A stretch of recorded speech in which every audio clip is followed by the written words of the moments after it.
Today on the Mike O'Mara Show. And after the show today, are you still planning to go to those polling locations? To vote, right? You're going back to vote? No, just keep them secure.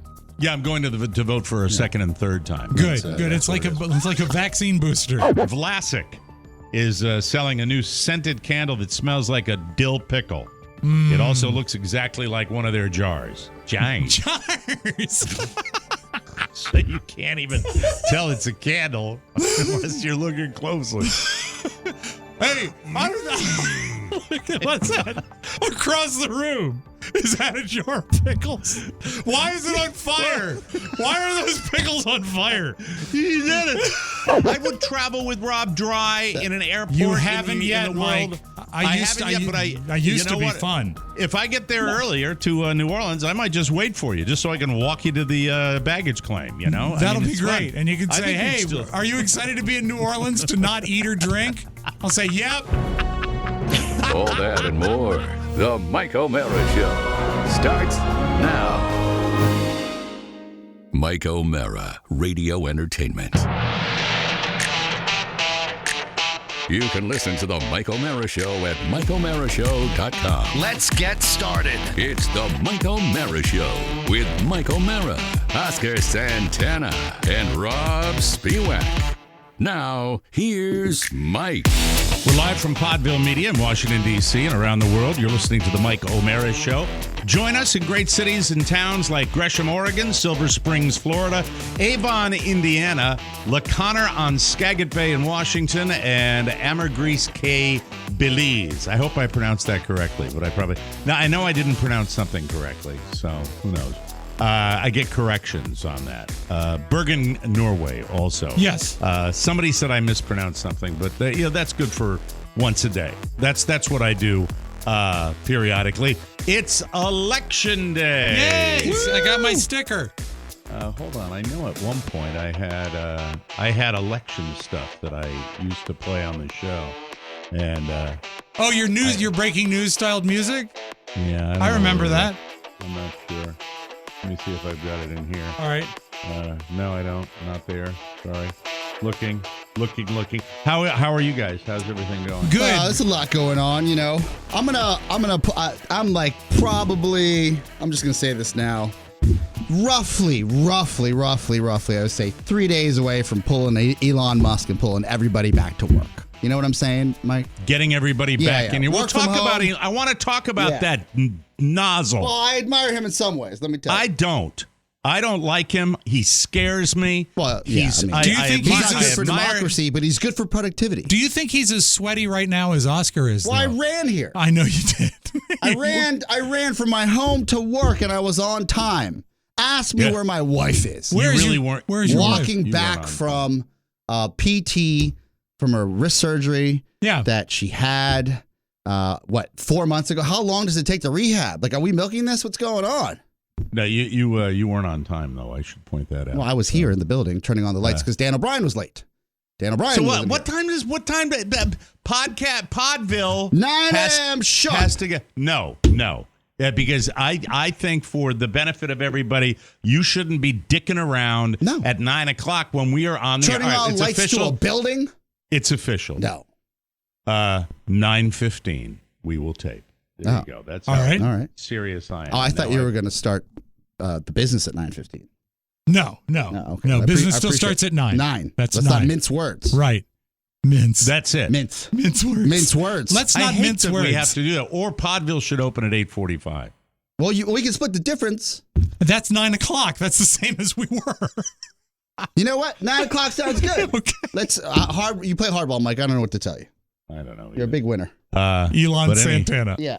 Anywho, it's why does Elon scare you? Because Elon is you hear so many rumors about him. Then he buys Twitter and he fires everybody, which is really not a corporate thing to do. You don't do that like that anymore. Well, I thought in this day and age of HR and up in the air and call people in and lawsuits, if you can afford to pay, you do what you want. That's BS, because you know what? CBS and all these other corporations there's a process They did involved. what they wanted. What about coming in and doing an evaluation of people? But besides that, I don't want to argue about that because it'll take too long. Besides that, what about the whole maybe he's a mouthpiece for the Soviet Union? Yeah, and I called him the Soviet Union, I will not buy a Tesla. I will not buy a Tesla. I'm not a big Twitter fan as it is. And then SpaceX, and I read stories about, you hear a story about him supporting with this amazing technology that's allowed Ukraine to, prosecute this war with Russia, this war of aggression from Russia. And then it's like, I'm not getting paid for it, so I'm not going to let him use it. Okay, people die. Elon Musk is dangerous.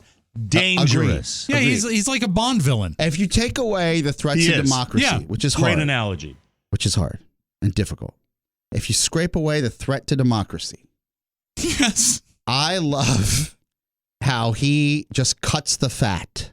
That's, Oscar, that's like saying if you take away the deaths of millions, nuclear Hitler bombs are really great. Guy. Yeah. Well, fellas, let's be fair here. But right? great roads, Mike. Let's be fair here.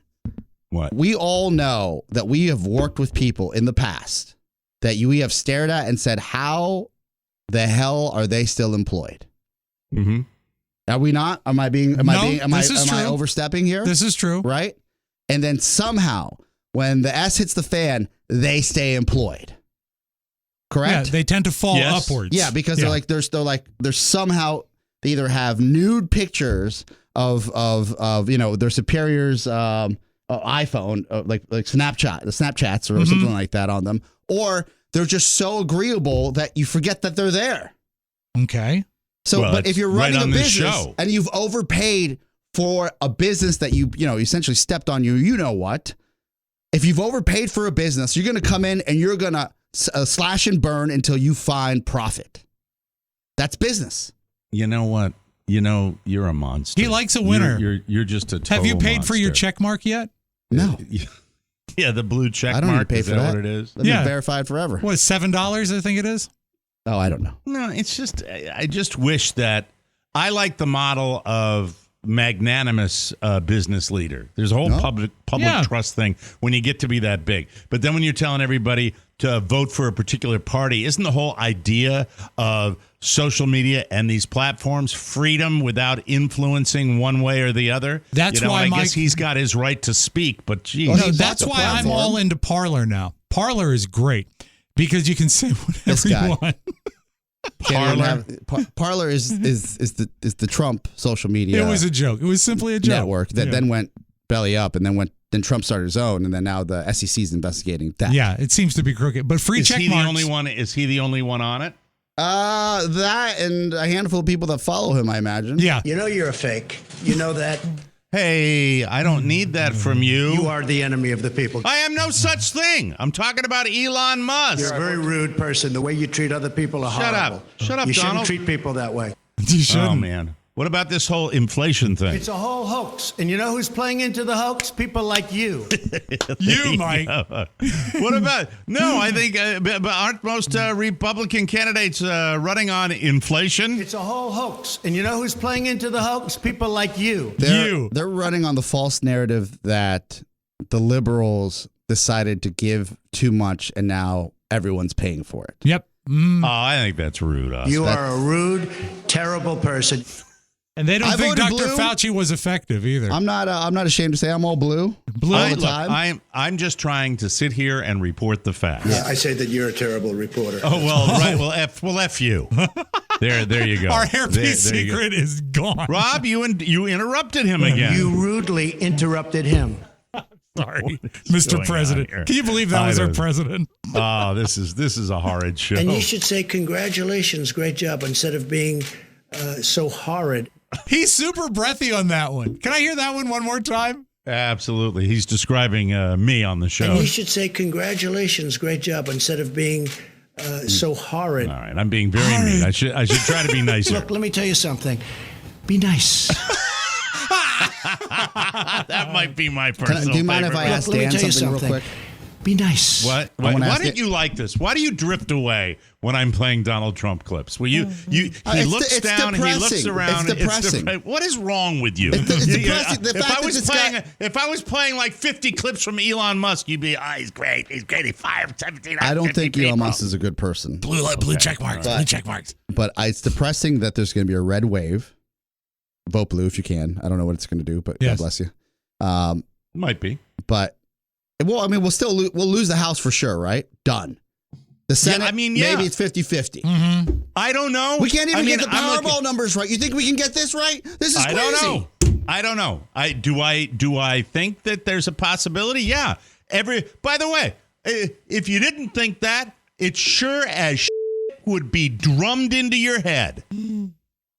It would be drummed into your head. Ladies and gentlemen, if you think that our media, our mainstream media, is a mouthpiece, why would a mouthpiece just sit there and continuously talk about how bad it's going to be for the Democrats? Well, if it's our team, I was watching MSNBC. Why wouldn't they be out there? They were saying that.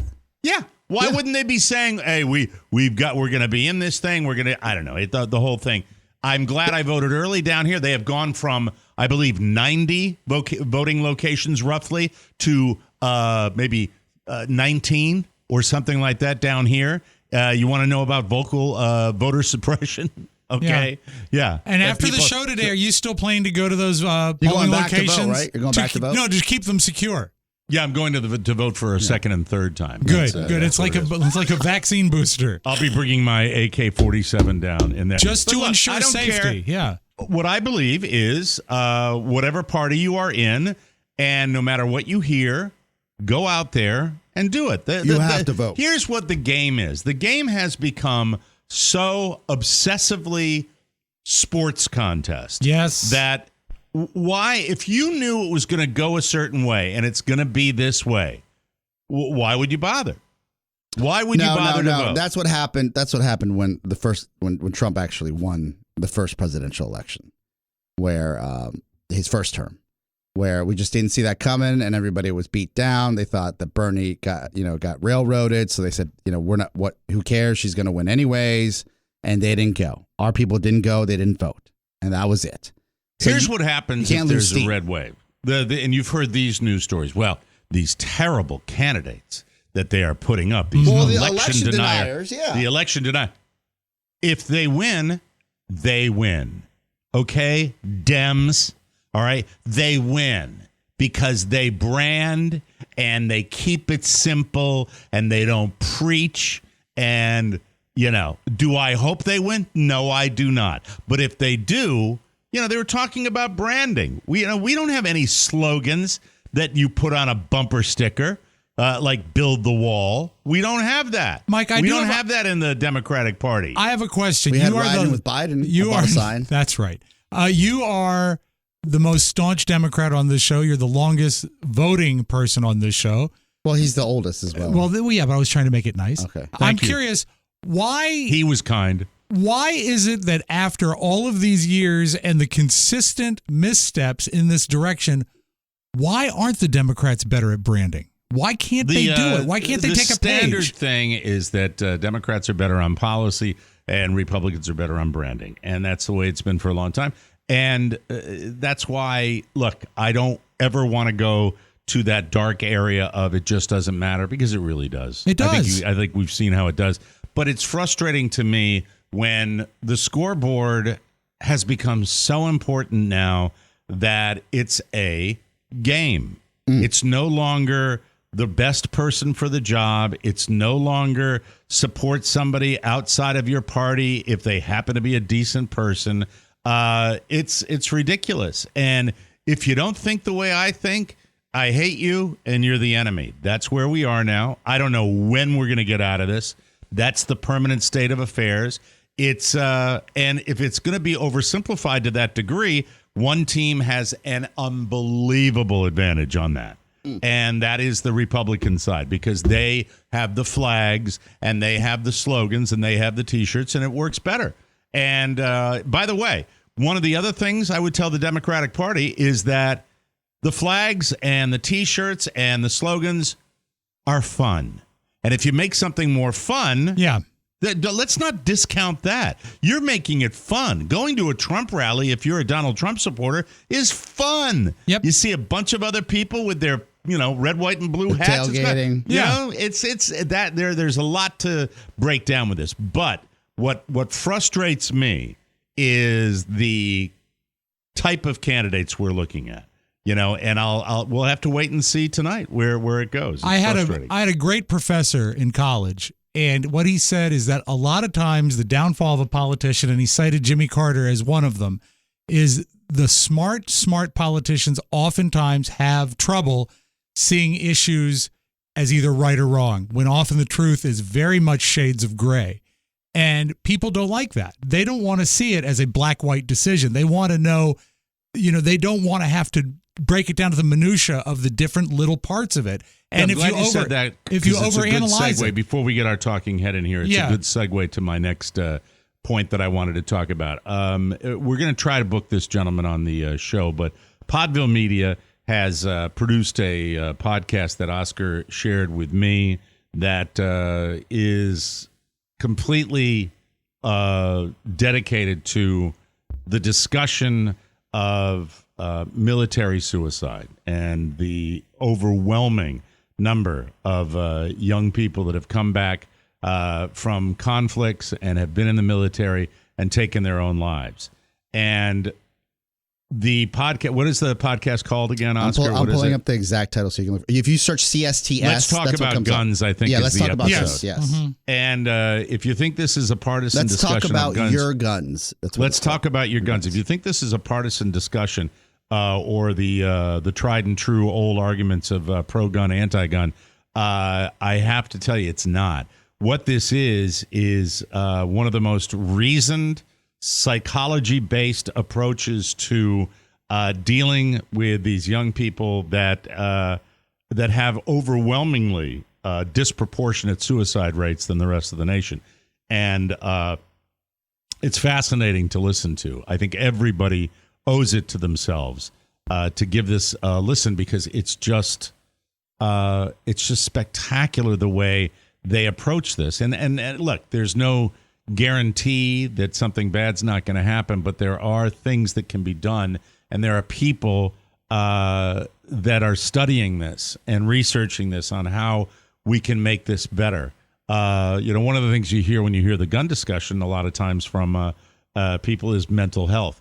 Well, this is a way of combining the two, and I think in some cases they've made a significant difference. Mm-hmm. And it's just a wonderful effort coming out of Podville Media in Washington, D.C., Oscar. I'm really proud of you guys. Thank you, Mike. And look, it's a team effort. I wanted to share it with Mike, one, for his perspective on the topic, and also for his feedback on the production quality. Well, it's great. It's great. And I should give a tip of the cap to the entire team here. I would like to highlight Elizabeth Elson, who's the executive producer and our VP of production here. What I do want to stress is this: on this show, we have had very extensive, emotional conversations about guns and gun control. The conversation on Let's Talk About Your Guns, that's the name of the podcast, is solely based around mental health and how to address your loved ones if they're going through crisis, especially if they have served in the military. Yeah, because one of the things I got from this podcast, and I urge everybody to listen to Let's Talk About Your Guns. They can get it anywhere podcasts are found. iTunes, Apple Podcasts, yes. So one of the things you realize is that in cases of very, very gut-wrenching opening to this podcast, where a man is discussing the loss of his son to guns, really death by suicide by cop is what killed him. But he was firing at the officers, and he knew he was going to get killed. It was just horrible, gut-wrenching story. One of the things that jumped out at me was that quite often in these military folks come from houses where there are not gun owners, where it's not a gun culture, and then they they come back from the military, which is a gun culture. You've served in the military, yes. Exactly. And that's when you start amassing your weapons in your house. So this is not an anti-gun approach that they take. It is a gun storage issue more than anything else, which you would be amazed how a minor modification of that can save lives. And it is absolutely riveting. It is not anti-gun. It is not pro-Second Amendment. It is not a political discussion. It is a mental health discussion, and it, I think, is just fascinating, especially if you happen to have somebody that somebody who is related to somebody that is dealing with this and might have some issues. Another thing that I'll move on because we do have to get our talking head in here. Another thing that jumped out at me is this guy, 6 months out of high school, this young man who took his own life or was killed by sheriffs when he was just firing at them. This individual, this young man out of high school, jumped right into the military and began to serve. And when he came back afterwards, he still didn't have any of the life skills that you have, like paying bills or finding the right job or any of that. And still I'm a kid. Sure he's not alone. And life can be overwhelming. Life is overwhelming for people from 18 to 5 to 65. It's everybody, and it's tough. So what I love about this is you listen to this reasoned approach, and I've heard it before. I have heard it before from my own personal therapist.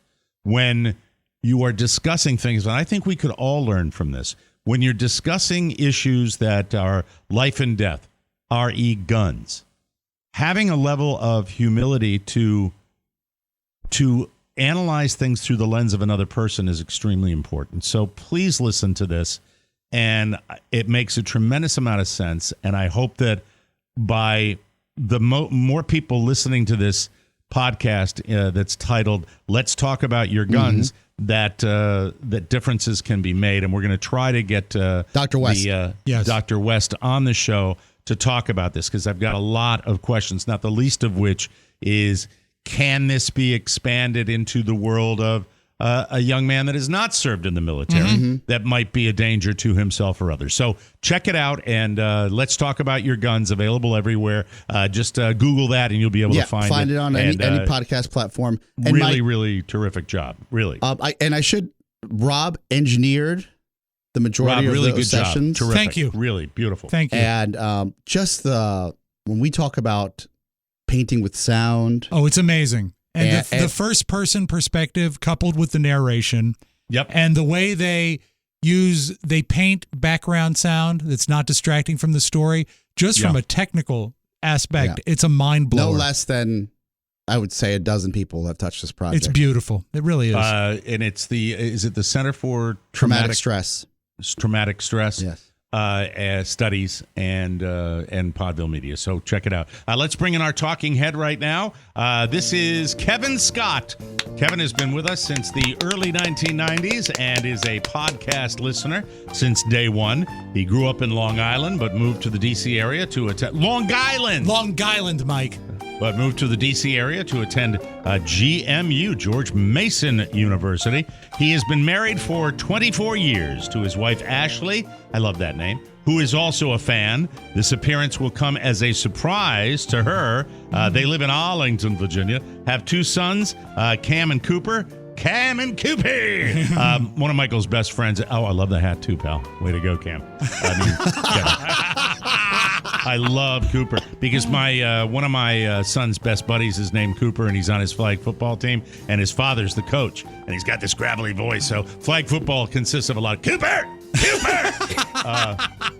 Just had to mention that. Jason started teaching in the year 2000, then took a break to work for some national education organizations. He returned to teaching mid-pandemic in 2020 and currently teaches U.S. history to 7th graders, middle schoolers, or the people I like to refer to as the kindest age for students. Oh. Not. Anyway, his wife is also a teacher, preschool, music. They often ask each other, What day of TMOS are you on? I love that. He loves the fact that so many teachers listen to TMOS, and he thinks he knows why. We'll ask him about that. He is a bonus show subscriber. He bought TMOS Raw. He has attended every live show except Reno. And here's a fun fact. In February 2019, he was inadvertently our first talking head. And it says his favorite part of the show are Oscar's stories. Oscar, what do you think of that? Thank you, sir. You've got great taste. The talking head segment, that's one of mine. And when Mike yells at himself. It hasn't been, it's been a while. It's been a while. I'm happy about it. Let's see. He relates to each of the show's primary cast members. He plays golf and beer league hockey, and he loves Mike's book recommendations. Well, that's nice of you. He has a sophomore at WVU and loves the Beatles and movies. Kevin also claims that he is not a monster, but also like Oscar, he doesn't want friends. I'm okay with that. That's it. So Kevin once met Billy Joel and Mick Jones of Foreigner. That's the lead singer of Foreigner, right? Yes, Kevin, I think. And back in Billy's drinking days. Intrigued? You should be. Now here's Kevin Scott, another one of Rob's very well edited brief bios. So it's finally, after the 14 minutes of intro, we get to you. How are you, Kevin? How's it going? Great. I'm great. My blood type is B negative. My SAT score. Don't be a wise ass. Rob. Yeah, sorry. Rob sorry. Spiewak. Just a sidebar. It's not Thank just you. my politics. Big blue. Very good. Big blue. Rob, can we possibly, as I've asked multiple times, can we shave these bios? I'll remove all adjectives. I think it's great that he's a bonus show subscriber. It's great but, for them. It's it's great for what, Oscar? It's great for them. We know that. We've got your money. Let's move on. It's good. Yes. So I guess yes. you're not going to answer no, me. I said I would. Now it's gone to just not even answering. No, me. I said I wonderful. would, and then thank you. Oscar did his funny joke, and we Okay. waited for Someone that to had to land. speak. Yeah. Well, please, Yeah. next time, don't let it be you, Mike. We're gonna have Yes. shorter bios from now on. You said that last time. Yes, but now they're going to be really short. Hi, Kevin. How are you? Sorry I'm for that great. little family tiff that we had Great. here. I'm very happy to come in after such uplifting conversation this morning. It's been a real delight to listen to the show so far. Yeah, it's we get heavy sometimes, you. and if you check it out, it's worthwhile. I'm fascinated by the fact that in 2019 you were inadvertently our first talking head. What the hell is that all about? Yeah, so you probably don't remember because you do a lot of shows, but this is like a Sharpie on my brain because it was definitely a key moment for Ashley and I in our fandom with TMOS. And long story short, I basically asked Oscar if we could pop in and visit Podville, or at the time Podcast Village. Correct. And he was like, sure, great. And we met downstairs in the Starbucks, and he said to Ashley, you should come in the studio and just sit in. This was the day after the Super Bowl. It was also the day after our son's confirmation. So there was a bit of drinking that day. And we came in and we were not in our best shape, I don't think. And Ashley went in and sat in, and she started talking about her business as a Music Together and kids music. And Rob played some Slayer or some Megadeth or something. And I was on the other side of the wall and watching Pony do the ones and zeros and Maddie make notes. And I thought it was awesome to see the behind the scenes. But to be truthful, you couldn't hear what was going on, right? I could hear through like the bleed of Yes. A glass that wasn't soundproof. Can I at the stop time. you because a question has popped into my brain about the confirmation? So I was confirmed, and I'm looking back. I'm trying to think back to. So you had a confirmation for your, I say what, 13-year-old, something like that, 12, 13-year-old. Yeah, that's. Let's go with that. It was not 13, but yes. How old was he? Well, how old? I mean, I thought I got confirmed. Well, how old are they when they get? You got right before high school, but right before you get your first, you know what? So I did too, Mike. I grew up Catholic, but we are raising him in the Episcopalian faith. Oh, it's Episcopalian. So that yes. was so he was 30 when he got confirmed, right? Large time window. Yeah, large time window. There were some hiccups in the process, but yeah. So he was basically, I think, an 8th grader at the time. 8th grader. Yeah, like 12, 13. And you had a big shindig after after the confirmation? Right. You do the thing at the church, and then everybody comes back to the house, and you start with mimosas and whatever, that kind of thing, Bloody Marys, and then on Super Bowl Sunday, the Sunday same night. So just Wow. keep going. All right. Wow, Yeah, I I love love it. Sort of a marathon day. Got like a Groupon for that. You're on the other side of the wall watching watching how the sausage is made. And then what happened after that? So Ashley very dryly delivered. You said something like, "What does your husband do?" Or something came up. You were in the midst of a gastro issue at the time, and she dryly delivered that I was a doctor, and you sailed off with that message. And so, bring him in, and I came in, but the shift from one room to the other, I had no audio, no idea. I listed later, of course, you were going on very delightful things to say about doctors, but I was not a doctor. And I plugged in and was confused. And then you kind of gave me a hard time, which I was expecting. And you said something along the lines of, "What do you do?" And I was embarrassed to say I was not a doctor. And then you threw me out of the studio and the show went on. And is there, because I don't remember exactly what happened. Oscar obviously doesn't. Like Homie the Clown, you just said, "Get out of here." Yeah. Was there a reason? Was there a reason that your lovely wife Ashley called you a doctor? Was there any reason for that? No, I think she was just trying to mess with you a little bit, and she really did deliver very dryly. And again, not in tip-top shape here. Right. And we were very surprised that she got as much talk time as she did. And this is why I call her the original talking head, because it was very spontaneous. Yeah.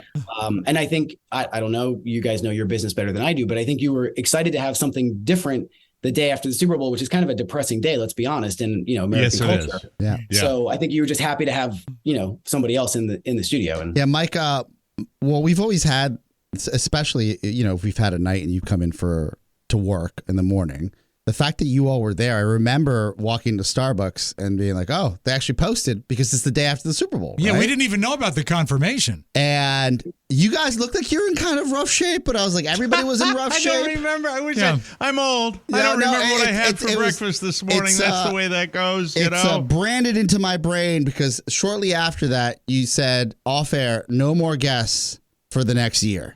Did I really? Yeah, it's all fair. You're like, "Oh my stop God. bringing people into the studio." And my God. My recollection. And the recollection, talking head segment's one of my favorite of all time. I love it. Kevin, I my really recollection is that you came in not knowing why he was asking you medical questions, but you tried to play along, didn't you? Like you kind of bought into it for a second. Yeah, briefly, but then I was like, "What the hell's going on?" And I realized that there was no good ending to that story. Oh, that's so. Oscar and Rob might pass along, and I'm sure you just saw an example of it. That look, occasionally in my history, I've been referred to once or twice as prickly. Sorry I enjoy about that, Mike. I enjoy that.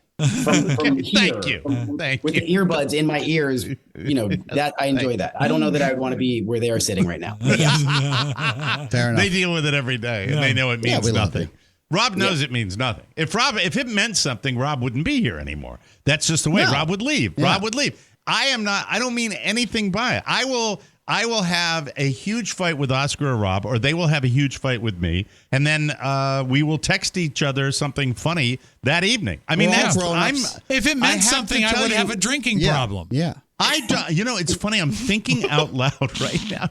Okay, thank you. Well, you had to be snarky, you incredible. You're dry now. No, I'm dry trying as to make a bone. a point. Yeah. Dry as a bone.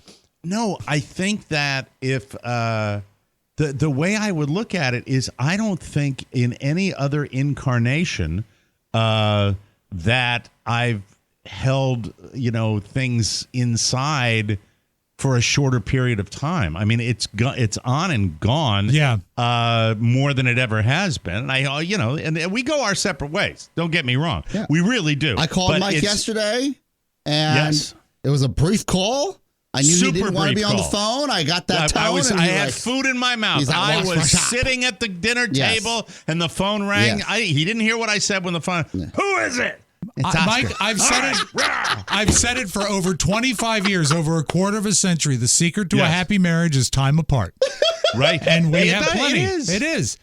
Yeah. I don't know. We have to take a break to get more of Kevin because we monopolized Kevin's time. We're going to take a break, and that's it. Kevin, you're getting technically a second segment, which no one ever gets. Look at that. Can we talk about his hockey game when we come back, Mike? Look at that. Talk about his hockey game. I want to hear about Billy Joel. I want to hear about being a teacher. A lot of good stuff to talk about with Kevin, our talking head, on the Mike O'Mara Show when we come back right after this. Down the Mississippi, down in New Orleans. Well, I'm going to New Orleans. City of New Orleans. In New Orleans.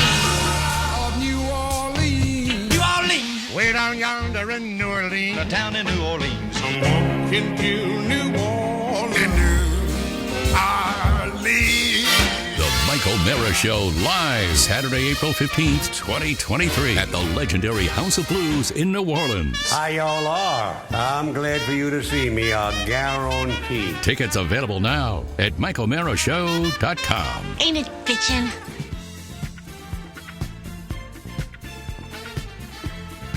Turn the microphone on!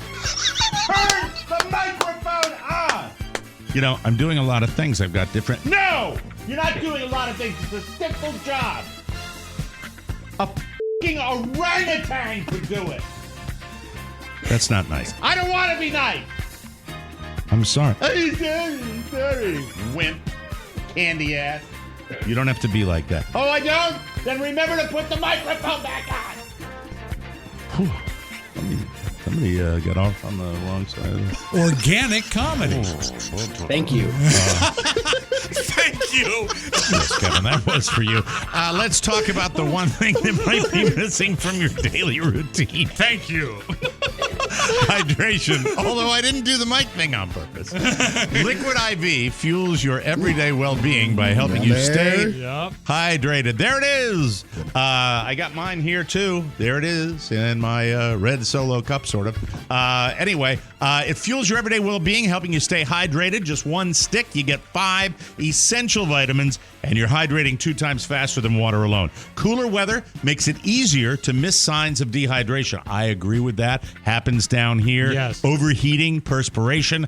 It's even more important to stay hydrated in the cooler, colder weather. Hydration is also essential when traveling, especially if you're on a plane. Don't take a long-haul flight without Liquid IV. It's made with premium ingredients, and it's non-GMO and free from gluten, dairy, and soy. Plus, Liquid IV is on a mission to change the world. Liquid IV has donated over 25 million servings in over 50 countries around the world. Plus, it's delicious. It's a great way to start your day. So be like me, drink Liquid IV. Grab your Liquid IV in bulk nationwide at Costco, or you can get 20% off when you go to liquidiv.com and use the code TMOS at checkout. That's 20% off anything you order when you shop Better Hydration today using promo code TMOS at liquidiv.com. We've got a talking head, Kevin Scott, that we're speaking with. Oscar wanted to ask him about his hockey. You're in a beer league for hockey, Kevin, eh?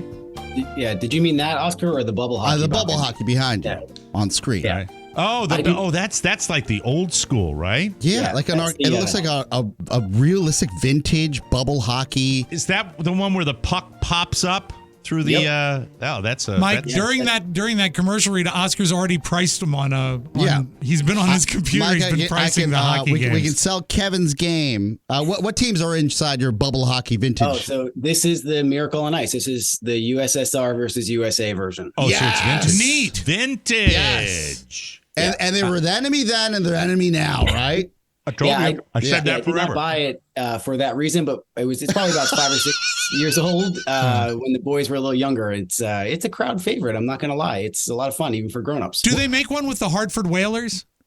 You know, actually, Rob, they might. They do a lot of retros of these because they, no way, money to burn. So wow, that's cool. The Whalers just fight. You can though. still get a hockey game. They don't really play. Played golf yesterday with a very, very well-known hockey player. I'm not going to violate his privacy here, but played golf with him, and he was not only a coach but a player for a decade or so in the NHL, and had a good time yesterday. When it says you play beer league hockey, is that a thing? Is that like, do you go out? I just don't think we had beer after we'd play with the Capitals alumni, but I'm just curious what kind of beer league hockey you play in. Oh, beer league is just sort of the catch-all for adult old men trying to continue their youth in some way.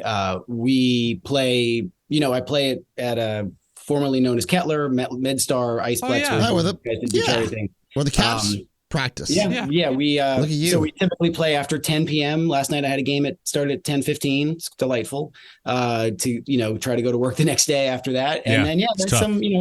some parking lot attendance beyond the game itself. Part of the deal. Great. Little Labatt's after the game, That's the way it goes.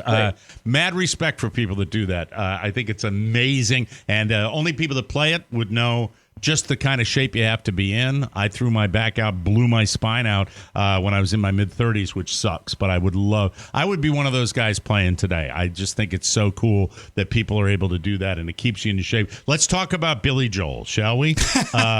You met Billy Joel and Mick Jones both at the same time or separately? No, at the same time.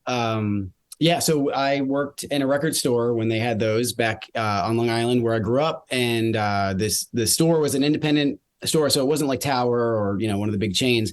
And the guys that owned it had 3 shops out in the Hamptons and 1 shop closer to where I lived, which was about the middle of the island, basically. And so, every summer when it got busy, this is before Amazon and all that. So my crappy old car would drive out there to work for the day, and I would have a few boxes of CDs and stuff, cassettes in the back of the car. So I'm out in the Hamptons in Southampton, and we always had people coming in, and it's the summer in the Hamptons in the 90s, and celeb, right? Yeah, and I never really saw anybody. I mean, we had like the credit card slips with the signatures of Bono and others, that are Spielberg up there, because they didn't have, that was their record store when they were out there for the summer. That's where they got their music. Yeah. And so there was a benefit concert that was going on with Paul Simon and Billy Joel and a couple others, and out in Montauk, and we sold the tickets, and the tickets went in like an hour or something ridiculous. And so Billy Joel walked in. He was on a Harley and got off the Harley and waltzed in and kind of tapped his hands on the counter and drumming to the beat of REM, which was playing on the stereo, and said, "How the tickets selling?" And my manager's like, "What, Billy? They're gone. They've been gone for weeks." Like, what are you talking about? That's good. What he wanted to hear, though, right? That's it. And Mick Jones stuck his hand out and said, "Hi, I'm Mick Jones from Foreigner." And I was like, I think I was 18. What was Mick Jones on the back of the Harley, on Billy's Harley, or in his own Harley? Two Harleys. And I believe there was maybe some drinking involved before the visit. Yeah. Lunchtime? Was it lunchtime? It was legal then. It was, it was a little after lunch. Yeah, sure. Afternoon. Bottle of red, bottle of white.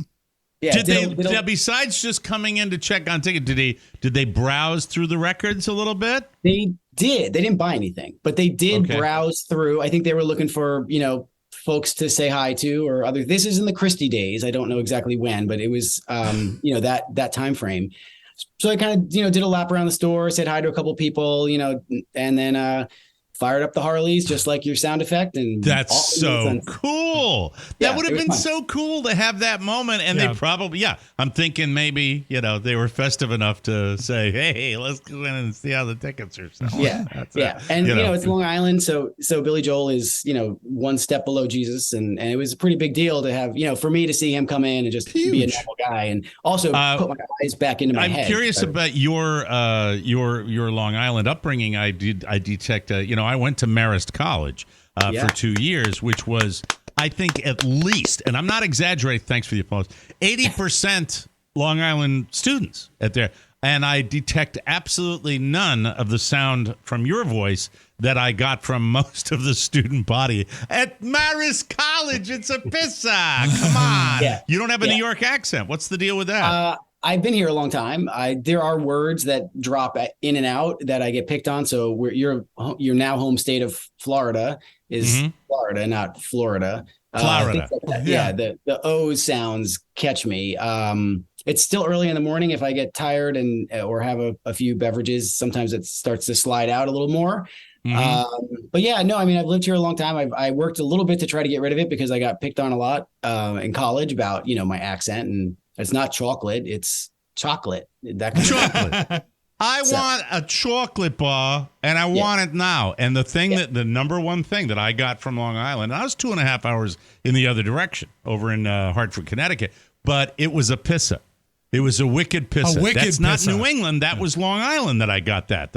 Hey, Brew. There was one guy named Brew. Of course there was. There was, I think, another guy named Yarmo.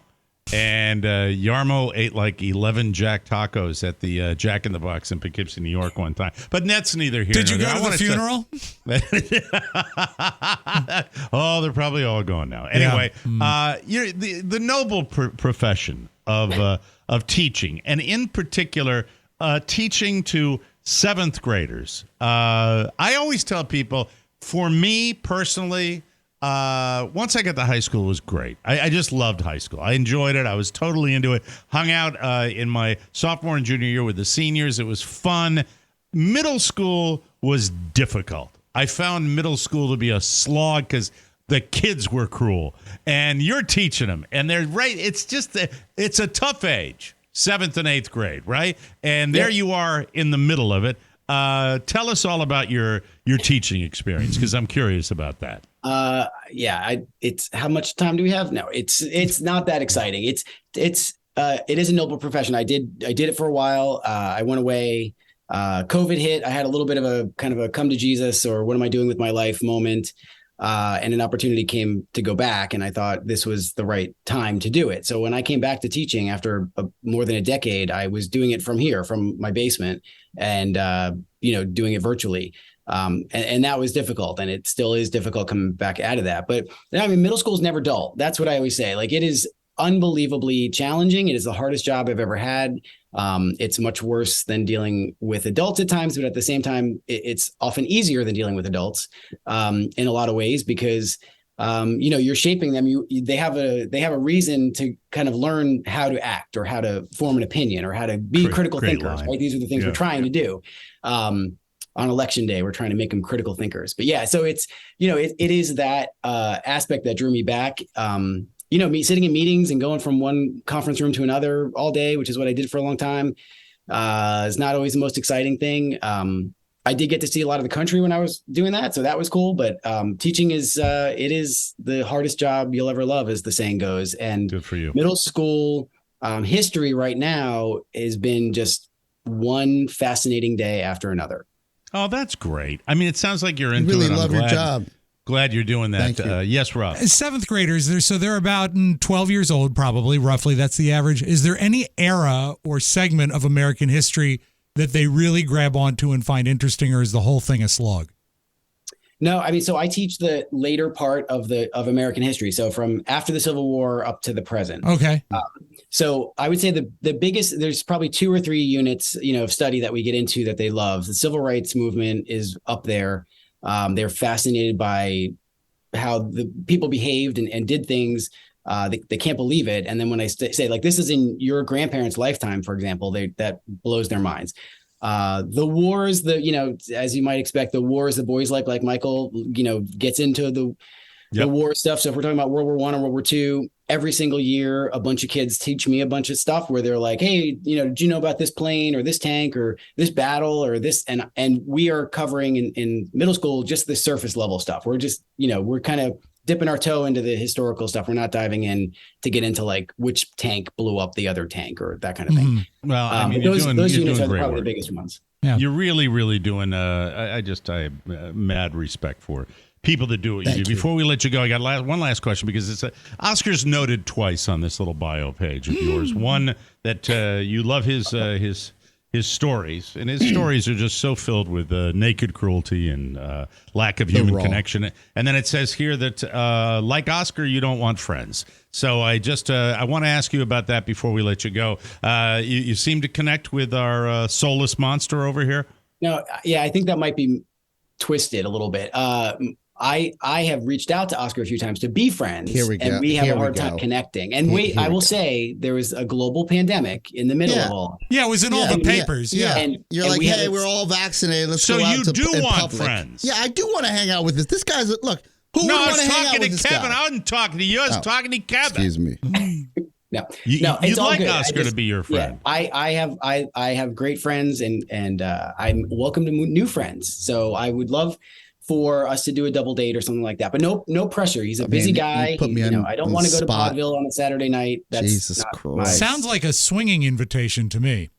No. Well, it doesn't sound like you got one. He is very attractive. That's all right. Yeah. It sounds like you're left out in the cold on that one, Rob. I don't know what's going on. You know what? I'm fine with that. Rob's dry. I'm no fun but that anymore. doesn't mean he can't. He's still jolly. I would travel with Rob dry in an airport. You haven't in yet, the world. Mike. I haven't yet, but I used to be fun. If I get there earlier to New Orleans, I might just wait for you, just so I can walk you to the baggage claim. That'll be great. Fun. And you can say, "Hey, are you excited to be in New Orleans to not eat or drink?" I'll say, "Yep." Kevin, is there anybody you want to say hi to before we let you go? Your two segments on the Mike O'Mara Show. I know. I'll keep it short. I only have about 40 or 50. No, I mean, first of all, Ashley, of course, that's number one. This is a surprise to her. She will hear it later and yell at me. And then, Barb and Chuck Moody are actually friends in real life. Here we go. Saw them the other day. They're great. Zoolander. Zoolander. He's, oh my God. Yeah, wow. Zoolander. The Cake and Cookies crew, whoever is out there that is a fan of that. I mean, I'm a big fan of all the TMOS adjacent podcasts. He's great. So that's, and I hope Maddie's doing well. I enjoyed getting to meet her a couple times. Yep. I would love to get her back. We'd never know. We communicate with her offline, Mike. Okay. Super. And then so there's a doctor I met in New Orleans. This is the shirt from New Orleans last time. Who I think is who you confused me for back in the day. Who is a doctor in Atlanta, Dr. JP, great guy. And Rob and Joe, the Rob and Joe show is an entertaining thing, and they give you guys shout outs. All right, Kevin, that's quite enough. All right, we're all set with that. Thank you very much. Gave you two segments, but we can't go any further. Thank you very much. Continue the good work that you're doing. You're a good man, and you were fascinating to talk to. I appreciate that, and give our very best to your lovely wife, Ashley. Will you please, Kevin? Yes, I will. Thank you so much, guys. That's Kevin Scott, and he's our talking head for today. That was fun. We will take a break and come back with the news of the day on the Mike O'Mara Show. Had a great drive to school with my kid who was talking about Harvard. Said he wants to be a lawyer. Dad, I think I want to be a lawyer. I said, why is that? He said, because I like to argue. He could be, you know what? Kid lawyer. Your Honor, I object. I'll allow it. Have you been heard on a podcast? It's no time to play grab ass, fella. It's time to get tough and call the law offices of Michael William O'Mara, kid attorney. So an Irishman walks into a pub. O'Mara is on the case, and you'll get the money you deserve. The Mike O'Mara bonus show is so funny, it should be illegal. Get a bonus show subscription today through the link at MikeO'MaraShow.com. Michael William O'Mara, kid attorney. Oh, yeah, it's driving me nuts. He knows all about the birds and the bees, but it's his opponents in the courtroom who are really you can't handle the truth. Welcome back to the Mike O'Mara Show. That one hits close to home. That's all ego. I love it. Your fall routines are in full swing, and your schedule is getting busier. But that's okay, because Freshly is here to help. Let Freshly take care of your weekly meal prep with satisfying dishes delivered straight to your door. Get started today, and you'll get $140 off your first 5 orders. That's over a month of nutritiously portioned meals, all without the shopping, prepping, cooking, or cleanup. Freshly fits your lifestyle with plans tailored to every dietary preference. Choose from their signature collection or try their many gluten-free, dairy-free, and plant-based options, as well as carb and calorie-conscious favorites. Oscar loves Freshly, too. It's the Thai green curry bowl that's on your list now. Hey! It's the variety. It's the ease. It's the freshness. Whatever you like, think Freshly. They got it. It also comes with sweet potato and mushrooms and basmati rice. And it's ready in 3 minutes. Yum. Revamp your routine this fall with Freshly and save now for a limited time. Order today and get $140 off your first 5 orders at freshly.com/TMOS. That's freshly.com/TMOS for $140 off your first 5 orders. Freshly.com/TMOS for $140 off your first 5 orders. I said it 3 times, for God's sake. From the 4 corners of the World Wide Web and into your digital device, it's what you need to know. This is the homepage. This is the homepage, and Chris Evans, Dreamy Man, has been named People Magazine's Sexiest Man Alive for 2022. Did they even look at my tape? Rob, every year you get disappointed. You were actually the first runner-up, which is no slouch. I've always told you that. Yeah, but you know what? It's an honor just to be nominated, sure. But I want the medal. I think you have to have. You've been handsome since what? What month this year? Oh, March 17th. There you go. That's when it started. But I had a brief run of handsomeness in the past. Stephen Colbert made the announcement last night on The Late Show. Chris wasn't on the show because he was busy filming the Netflix movie Red One. Sounds like a military movie. Yep. But they did send a video of his co-star, The Rock, presenting him with the honor. Chris told People, quote, My mom will be so happy. She's proud of everything I do, but this is something she can really brag about. That's funny. He added, quote, this whole thing is tough to be interviewed about. It feels like a weird form of humble bragging. Really, this will just be a point of bullying from friends. It's ripe for harassment, but at least he'll always have this. Even when he's not too sexy anymore. He said, quote, it's something that as I become old and saggy, I could look back on and say, I remember then. I'm lucky to be in the discussion in any capacity. Aww. It's always a fun award that they give people, isn't it? Yeah. I love that. It's a lot of fun. It looks like huffing, unfortunately, may have led to Aaron Carter's drowning in his bathtub. According to TMZ, multiple cans of compressed air were found in his bathroom and bedroom, along with prescription pills. The last time anyone saw Aaron alive was 2 a.m. Friday when police showed up for a welfare check. Aaron's live-in housekeeper answered the door, and when Aaron found out they were there, he told them to leave and told the housekeeper not to bother him. She didn't see Aaron all day Friday, and she's the one who discovered his body Saturday morning around 11 a.m. when she went into his room to see if he wanted coffee. Police say there were signs of decomposition, so he probably had been dead for a while. Oh. That just sucks. It does. Too young. Always seems like there's nothing you could have done. Steven Spielberg's got a new biopic, really, an biographical, Fabelmans. It's called The Fabelmans, semi-autobiographical account of his childhood, and apparently he got super emotional while he was making it. Seth Rogen plays a family friend in the movie, and he says, he would cry a lot, openly. And we'd show up on set, and he'd be, just a certain piece of wardrobe that just make him cry. I saw him cry dozens of times throughout the filming of the movie, which was actually very beautiful. Seth Rogen, don't you play Steven Spielberg's dad's pot dealer, right? Yeah. It's always typecasting with me. Gabriel LaBelle, who plays the Spielberg character, he adds, quote, sometimes we'd all do a group hug afterward. At the end of the day, you could feel it. It's a really personal project. If it's a really personal project and it's Spielberg, I think it's got to be probably wonderful. Yeah, I would mean, hope. can you imagine having the Spielberg eye for detail and the resources at his disposal to recreate your childhood? I think that's got to be crazy for him. Because I've fantasized about it. I've always thought, what would it be like to, have somebody play my dad and do that? I think everybody, and so he's going to do it, and he's the master filmmaker. I hope it's good. I do too. I hope it gets good I do reviews. too. I really do. Daylight savings time ended, saving time rather, not savings. Right. Ended Sunday. Excuse me. Oh. Still feeling a little drowsy. The good news is a poll found this should be the last day you feel that way. 2,000 people were asked how long it takes for them to adjust to shifting the clocks.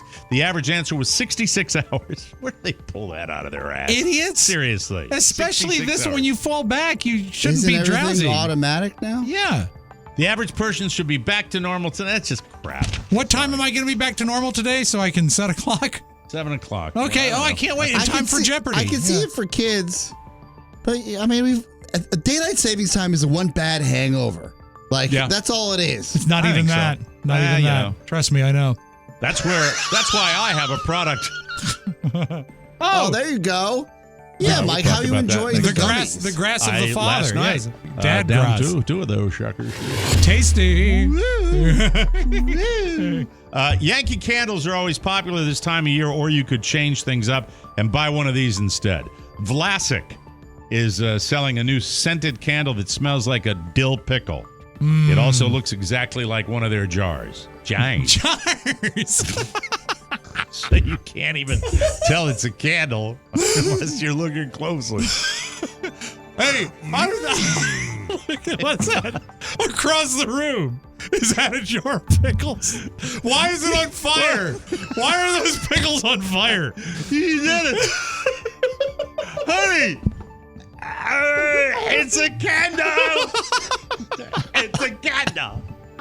I thought it was some pickles outside, and they're not even in the fridge. All right, that's a good white elephant gift. They did it for National Green Pickle Day, elephant. which is November 14th. If you're celebrating, they don't even go on sale until then. I love pickles, but you know what? I found something that has eclipsed that kind of pickle, and that is it's available at Costco and other places in your refrigerated food section. It's called Grillo's Pickles. Grillo's. Grillo's. They're the best pickles I've ever. They're as good as New York Deli pickles. They're so Crisp, garlicky, and dilly. They're almost upsetting. They're so good. This man likes them because they're calorie friendly. You can eat them all day, but you know what? You can't light them on fire like a candle. No. It's not a pickle jar. There's a candle in it. America. Duh. This is good news. Hollywood's biggest night will be hosted once again by Jimmy Kimmel. I'm very happy about that. That's good news. It's a thankless good choice. It's thankless, but he handles it. I love him. He's great. I think he's great. And he does material. That's what's great about it. It'll be his third time taking the stage. He hosted the 89th and 90th in 2017 and 2018. The 95th annual award show will be held on March 12th at the Dolby Theater in Hollywood.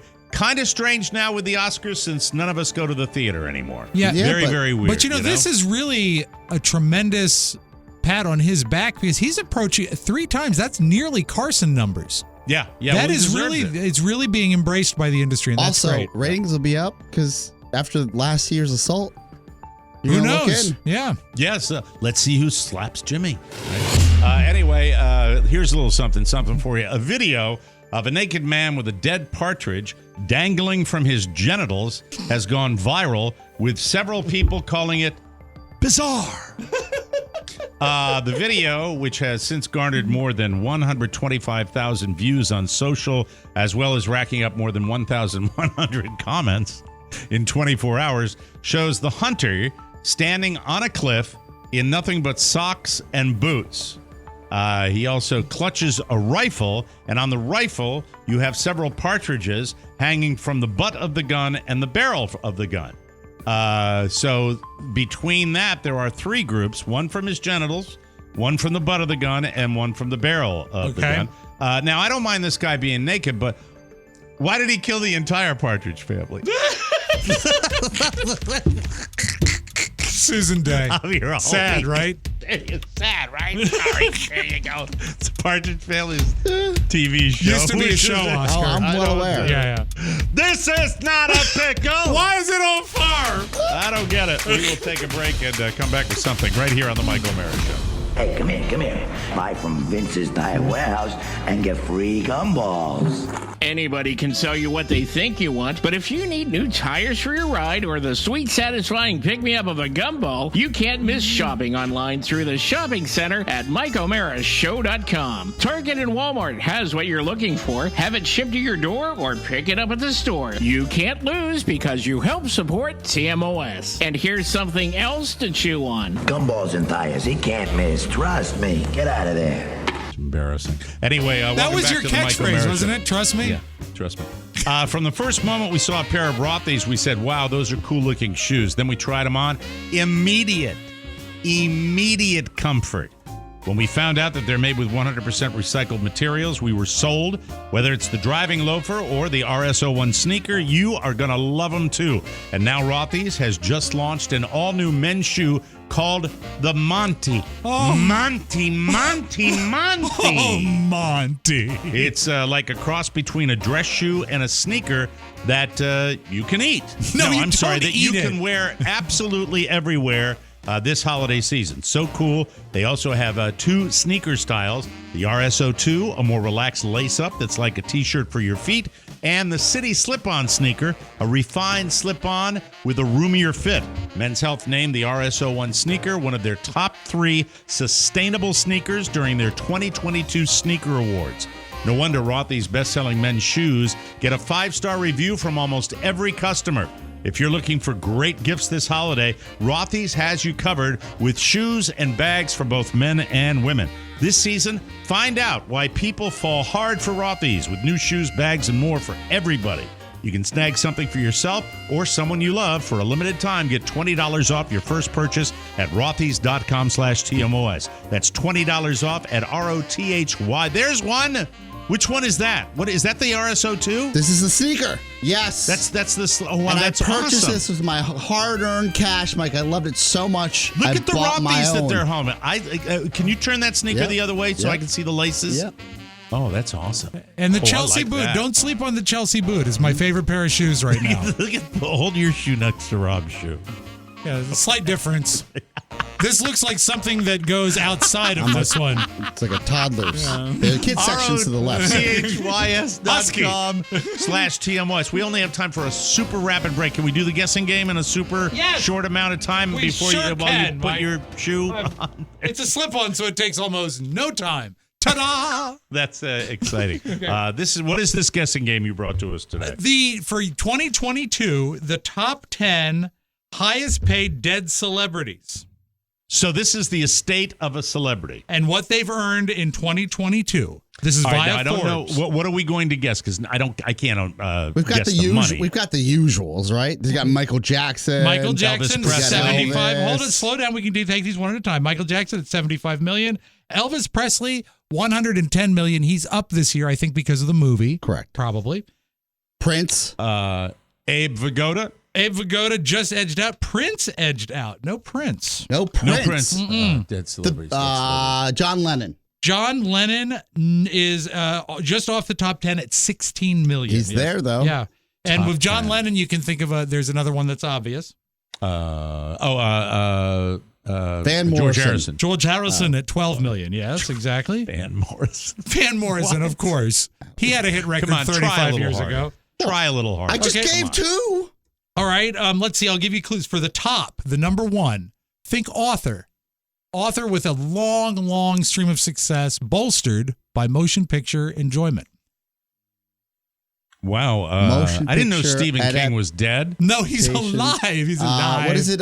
Patriot Games? No, it's not him. It's not him. Ernest Hemingway. No, not him. Think more fantasy. William Shakespeare. No, but he is dead. I'll give you that. J.R. Tolkien. J.R.R. Tolkien is the top earning dead celebrity of them all. Last year or this year, he made $500 million. $500 million. That's a ton of money, Yeah. Mr. Powers. Number two, you got to think sports. Think sports. Dead sports celebrity. Dead Mickey sport- Mantle? No, someone who probably could still be playing, much younger than Mickey Mantle. But is deceased. Yeah, he is deceased. Tragic circumstances. All right, and he makes a ton of money. His estate makes tons of money. And he tragically passed? Tragically passed. Roberto Clemente? No, I'm sorry, that is incorrect. The number of he made $400 million. Great guess. He made $400 million. $400 million. Estate of a Jackie sports Robinson. No. What's the sport? Basketball. Tragically died. Kobe Bryant. Kobe Bryant is Yes. exactly right. He had $400 million. Tom Clancy isn't on there? No. Damn. Okay. Number three, another musician. I think we lost him last year, and he has two different colored eyes. David Bowie. David Bowie, exactly right. $250 million. This one surprised me.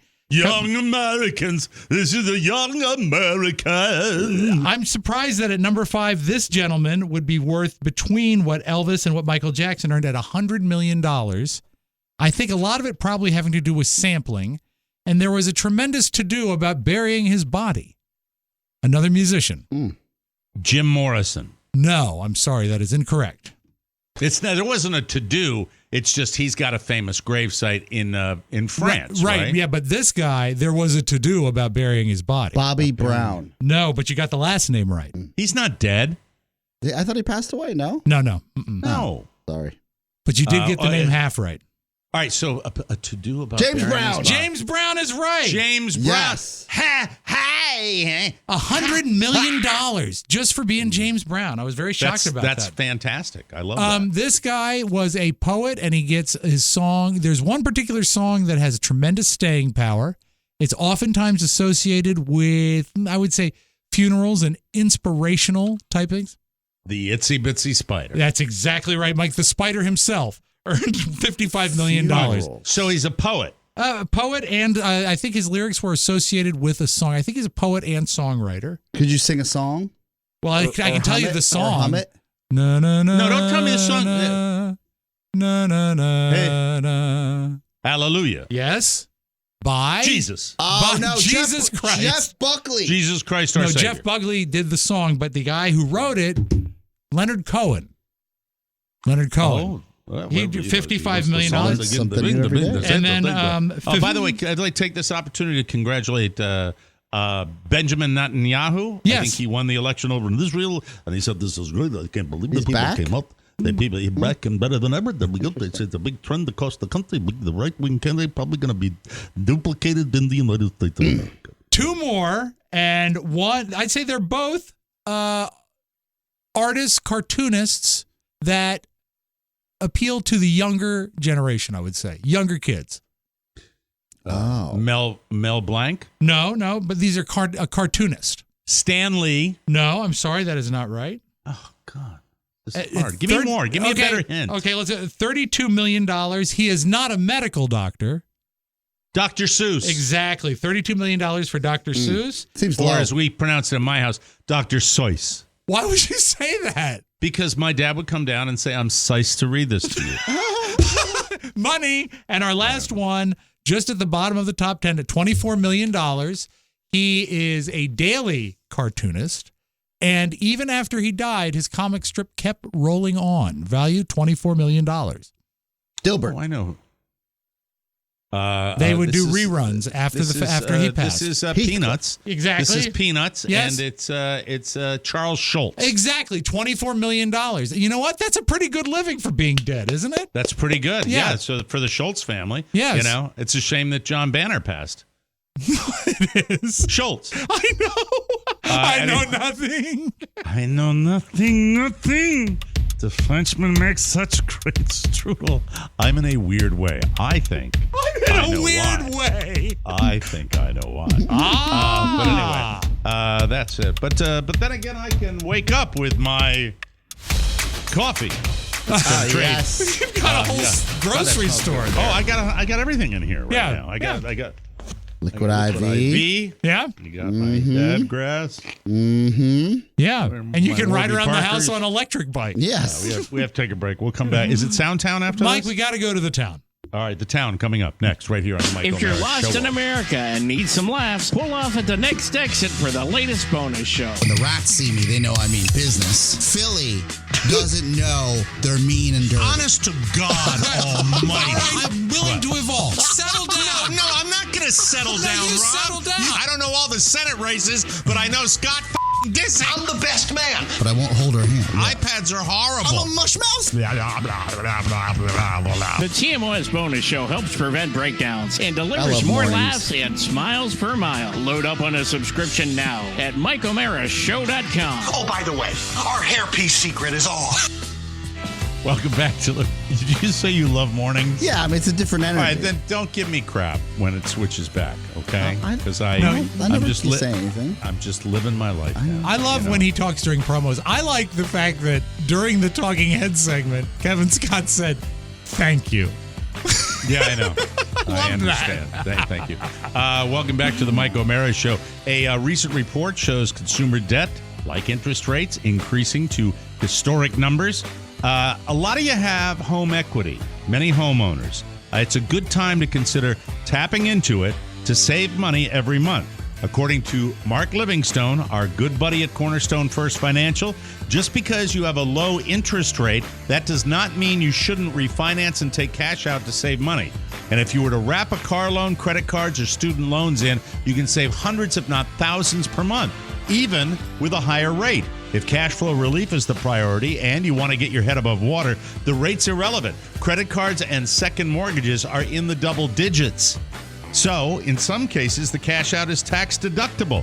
Call now and check it out because they know this at Cornerstone First Financial. They can do something for you. They're the best. Whether it's a purchase or a refinance, call Cornerstone First Financial today. They're the #1 rated mortgage company of all TMOS listeners. 202-625-1221. That's 202-625-1221 or cornerstonefirst.com. Am I okay here? Because I've got one more commercial. Did I miss a commercial? No, you did all four. Okay. You did Liquid, Freshly, Rothy's, and Cornerstone. Okay. Let me go down to one gummy. I think you might be right about Gum that. one. Oh, hit the button. Yeah, do Where the is it? thing. Come on, Fat Finger. Sound.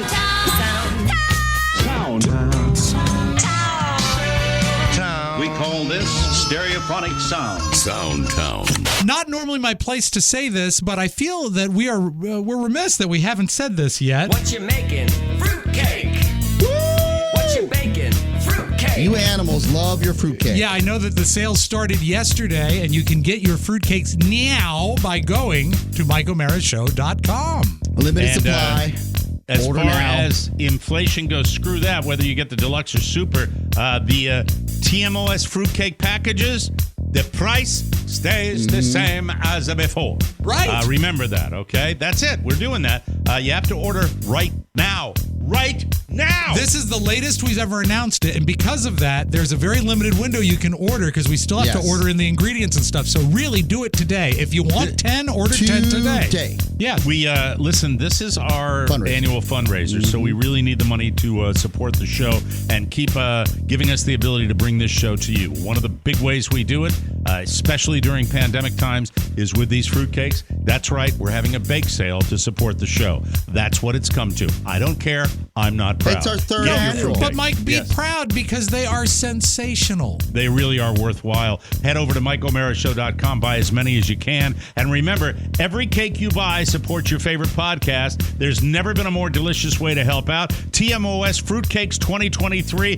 Get them for yourself. Get them for your neighbors. Get them for your family members. Give them as gifts. Get them at MikeO'MaraShow.com and get ready for the best holiday ever. We'll get them to you for Christmas time. It's You know what? fantastic. They freeze well. So if you want to get an extra, don't hesitate. Now, Amen. Philadelphia, they have an undefeated football team. That's good. They lost the World Series. Well, it's good for Philadelphia. It ain't good for me. Well, no, but they lost the World Series. That's bad. We have to play them twice. Giants have to play them twice. Well, they're in the same division. Yeah. Yeesh. Have they played Have they played them yet? Already No. once? No. Okay. Yikes. Meow. However, here's a positive for Philadelphia that got some press coverage. I saw this flyer a couple days ago on Facebook. I said, this can't be real, but it is real. A Philadelphia native named Alexander Tominski vowed that he would eat 40 rotisserie chickens in 40 days. Every day he ate a rotisserie chicken down to the bone. I could do that. And on the 40th day, he actually went to an abandoned pier in Philadelphia, and a crowd came and watched him eat his 40th consecutive rotisserie chicken. Going to an abandoned pier behind a Walmart to watch a guy eat his 40th consecutive rotisserie chicken in 40 days. Sometimes you just got to see a win. 3, 2, 1. Does he eat them rapidly? Not as rapid as he did on day You're one. an inspiration! You have the whole city behind you! One more fight! One more fight! Eating 40 chickens!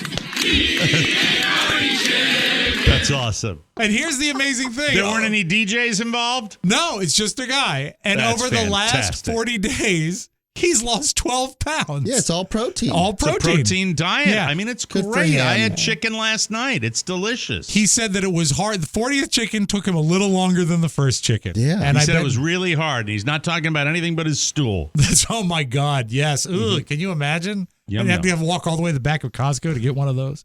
Mike, there is an announcer on ESPN named Marty Smith, and he was covering some pre-gaming over the weekend, and he was invited by fans to try this. He was covering drinking? No, he was covering some pre-gaming. Oh. Well, I mean, call pre-gaming like okay, well, I pre-gaming should say drinking. that he was covering the tailgate He was activity prior is he to an the game. analysis guy? Is that what he's doing? I believe he is. But the story here is that he broke the world cornhole record in the parking lot, Mike. Now, you know cornholing is really a delicate matter. And if you don't do it just right, someone's going to end up upset. But this guy was able to this guy was able to sink his cornhole bag into the cornhole at 76 feet. Whoa. If you think about that, that's over 25 yards. That's he is the phenomenal. new world record holder, Marty Smith. I have 3 children I love dearly. I've been married to my beautiful wife, Lainey, for 23 years. And I adore them all so much, but there is nothing that I've ever experienced that created the euphoria of winning the Redneck Olympics. And I like Is that the land of the redneck? Is cornhole the is that the domain? I think it skews a little south, doesn't it? What would you say, Oscar? Okay, Mike, let me ask you this question. If you walked into your neighbor's lawn and you saw one of those life-size chess pieces with a life-size board, or you saw cornhole, what would you think? Yeah. I would say you made a wonderful analogy there, and I get your point in totality. Thank you very much. I get it. Yes, very sir. good. All right, Mike. I saw on Roku the Weird Al movie. Weird. You the did. Al You Yankovic watched story. it. I want to watch it. It's very funny. It's very funny on a lot of levels. There's a lot of great celebrity cameos in it. It's not going to win any Oscars, but I very much enjoyed it. However, it's diminished by the fact that Weird Al and Jimmy Fallon recorded Weird Al songs with kid instruments. I hope you have your mortar ready, because this is what he did on The Tonight Show.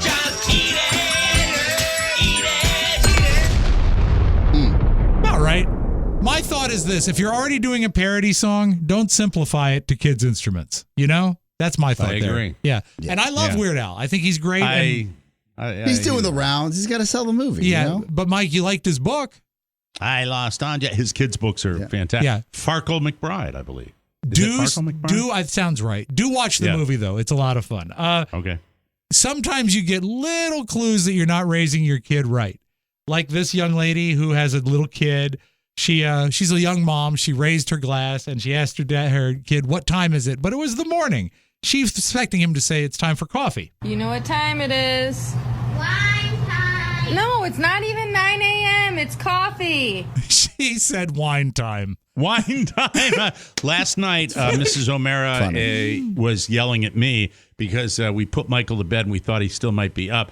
And she screams at me when because I have the volume loud on the TV out in the living room. And we live in a ticky tacky. It's not as small as Oscars, but it's a small house that we live in.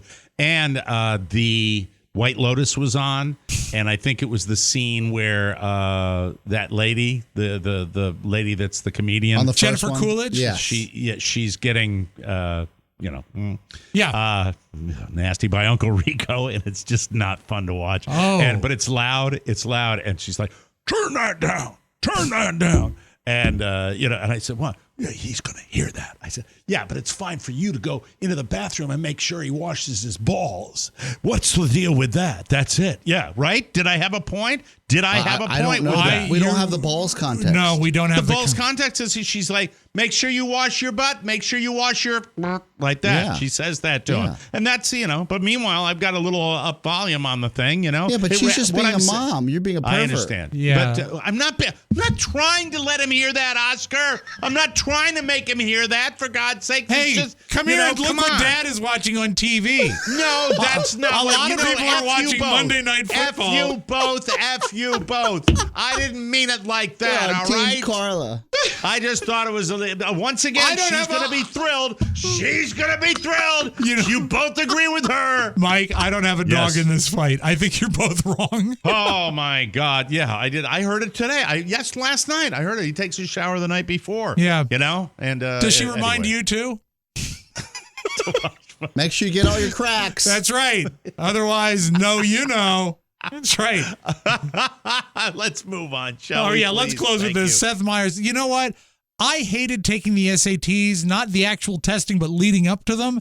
And I would hate the fact that I had to know, if I had to know I had to retake my SATs, then this happens. 50 students in El Paso, Texas may have to retake the SAT after their answer sheets flew out of a UPS truck and were either lost or destroyed. The students are calling the incident disheartening, regrettable, disconcerting, or irksome. I'd go with irksome. That's all I got. And wash your balls. Wash your balls. Oh, my. What a weird show we had today. I swear to God, I did not take any dadgrass before the show. I did not. Our thanks to Kevin Scott, wonderful talking head. Keep up the great teaching and all that. We'll be back tomorrow. Don't forget, get your fruitcakes. Got to get them soon. Got to get them rapidly. And get your tickets to the live show. We're selling two things at once. We didn't plan it that way. No. We usually like to separate it because he's a little nudge. All right, so we're nudging you about the fruitcakes, nudging you about the tickets. Not the tickets as much as the fruitcake. We're not worried about the tickets, but the fruitcakes, we got to do that. Urgency. It's driving me nuts right here. I mean, it's before Thanksgiving, and I'm going to have an aneurysm. I swear to God. Buy this stuff, please. Sorry, I know it's a recession. There's nothing I can do. There's nothing I can do. No inflation here. Inflation's out there. No inflation we here. held the line on inflation. We did. Okay? Yes. Vote for us. Oh, God. Vote blue. Tomorrow, remember to put the microphone on. We got to go. We'll see you tomorrow for Rob and Oscar. Mike O'Mara saying so long, everybody. Bye-bye. Ciao, ciao. Want more? make sure you check out the Mike O'Mara Bonus Show. Get it at MikeO'MaraShow.com. Mike O'Mara, Radio Entertainment. I don't know what we're going to do, how we get rid of those tumbleweeds.